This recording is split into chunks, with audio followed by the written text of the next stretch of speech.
When our Attorney General Eric Holder appeared on ABC's This Week program, he was not asked on air about the IRS scandal. This, despite two judges' one-month deadline for information ordered days before. In fact, the scandal has only been mentioned in the mainstream media once since that order was issued, on page 17 of the New York Times on Friday. So does this lack of coverage have any impact on why Holder refuses to appoint a special prosecutor or special investigator? Joining us right now to react is the attorney representing many of the targeted Tea Party groups, Cleta Mitchell. Good morning to you, Cleta. Good morning, Steve. So in that interview that ABC, selectively aired parts of it, Eric Holder said that the FBI agents and his investigators are doing a good job. Would you agree with that?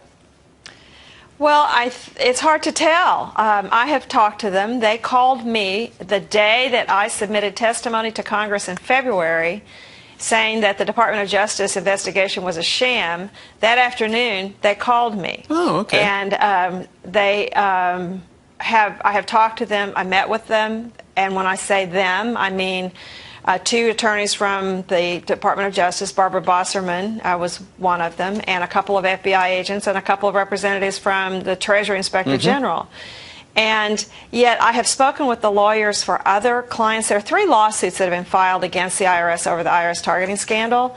And as near as I can tell, the only people that the Department of Justice has contacted are the lawyers for those groups, as opposed to the hundreds. There are hundreds of organizations. And to my knowledge, they have made little effort to reach out and really talk to all the victims, all of them. Because a lot of them, Cleta, don't have attorneys, and so they haven't reached out to the attorneys. What's curious is, though, that you got to actually sit down face-to-face with Barbara Bosserman, who's heading up the Department of Justice investigation into whether or not the IRS targeted Tea Party groups. She's the same person who many have labeled a political hack because even though she's a career litigator for the Department of Justice, because she's given so much money in the past to Barack Obama and other Democrats.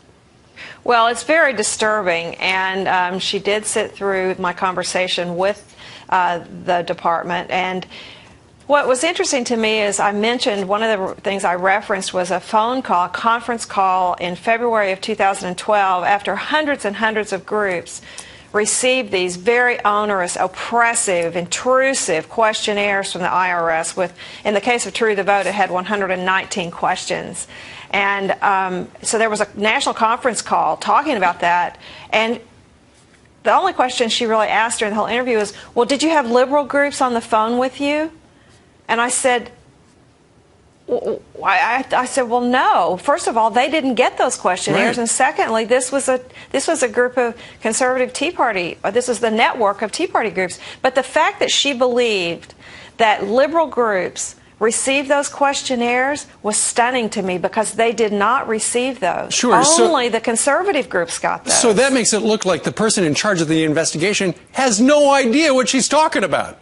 Well, she didn't a couple of months ago, I can tell you that much. She really didn't, and it was very distressing. And the thing that is bothersome is they did not start with interviewing the victims. They started with interviewing the bureaucrats and the employees of the IRS, including Lois Lerner, who talked to them, but she won't talk to Congress. And they started, in my view, at the other end of the spectrum, at the perpetrators rather than the victims. And I still think that it's hard to overcome that bias on their part. No kidding. All right. Cleta Mitchell, who represents a number of the Tea Party organizations targeted by the IRS, which the IRS has already apologized for doing. Shouldn't really have been doing that. Cleta, thank you very much for giving us some background on what's going on. Thank you.